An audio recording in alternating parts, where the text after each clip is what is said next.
Hey sports fans, happy holidays. Or should I say happy Festivus for the rest of us? Happy Holidays Classic. Happy Holidays Classic. Wasn't going for the lowest pun because I do a lot of that the rest of the year, but hey. Can I get a shout out for Kwanzaa? Yes. As KwanzaaBot says, I've been around 600 years and I still don't know what it is. So guys, right now we're at Torrey Pines because the Holiday Classic is going on and we're hitting our tripods and things are going crazy and upsets are happening and wins and losses, and so 5 brackets, 5 schools, all sorts of games. Let's just kind of. I'm gonna cheat. No, it's not cheating. We're all gonna openly just be looking at our phones. Their phones. Okay, Yeah. So you want to go division by division? Yeah, let's just go division by division. All right, Mayor's Division. Oh, That's wow. where we're gonna start. Okay. Because we've got Sweetwater, Fallbrook, Sage Creek, O'Farrell, RBV, one of the more San Diego represented brackets. Yes. We saw Sweetwater last week in tournament play, and we've seen some interesting things out of RBV this year and San Diego.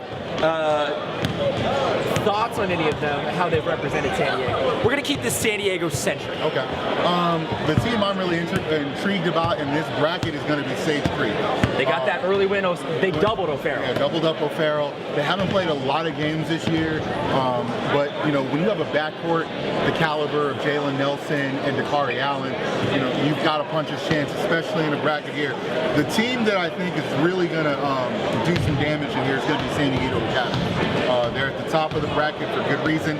Both the 2 top and bottom teams, San Diego and San Luis Obispo, both had Governor's Division one-off games to start things off. But I really think that San Diego Academy is going to make a run here, and I like them to meet Sage Creek at some point. I think that's going to be the matchup. Okay, fair enough. It seems like this is another one where we don't always know what we're getting because we can't study up on these out of San Diego teams. But when you have that San Diego and San Diego matchup of a Sage Creek team that has been in finals, and you see them putting up 91 points, to me that is a huge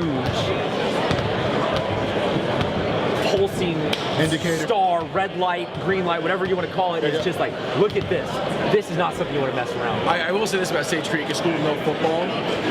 They don't have to mesh early in the season. They've been practicing together. I mean, they haven't, but they've had more opportunities to practice than some of the other schools. A lot of grid hoopers, as we like to call them, throughout the county. Not at Sage Creek. Yeah. Let's go.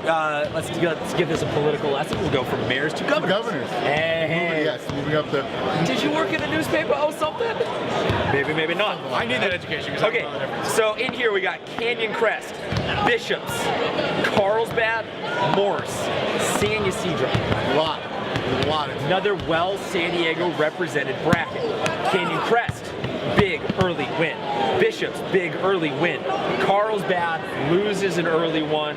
Morse loses an early one. San Ysidro loses an early one. So not entirely win-win-win for San Diego, but what's your guys' Can I jump in real quick? A team that's making the biggest jump up from last year, I would say, is Bishop. Yes. Completely different team this year. They're going to do things in the Coastal League that struggled last year. They won't this year. They look really good. I think they've only had like 1 loss this year, and you know they've been playing really well. Christian Rose and Kyle Cross, a really young front court duo. I think they're the favorites in this one. Canyon Crest obviously has done some really good things.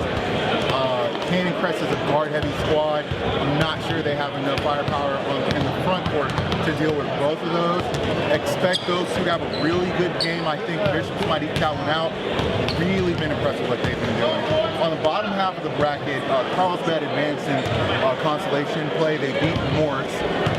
Morse, Bradley just walking through. Thanks, Coach. That's okay. Say what up to Foothills Christian as they walk by. No, go. Dorn Booth walking by. We got 3.5 minutes to get this podcast over, so I'm gonna pick this up. Just really interesting that we keep still towing that line behind fully investing in Canyon Crest, despite big wins and big expectations. From governors, we go to senators. Hey, Torrey Pines. Yeah.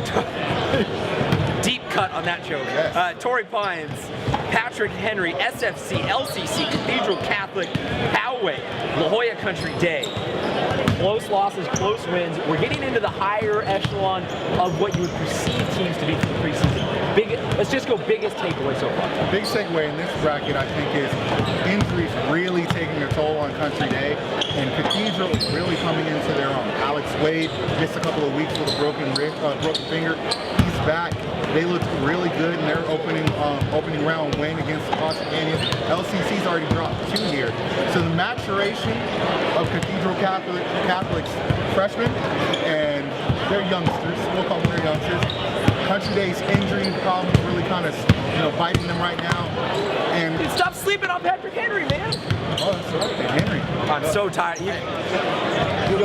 Please tell me you were going to say Patrick Henry. I was going to say something else now. Torrey Pines, yes, they lost Brighton deep from Utah, but Bryce Poe. Yeah, the Pontiff.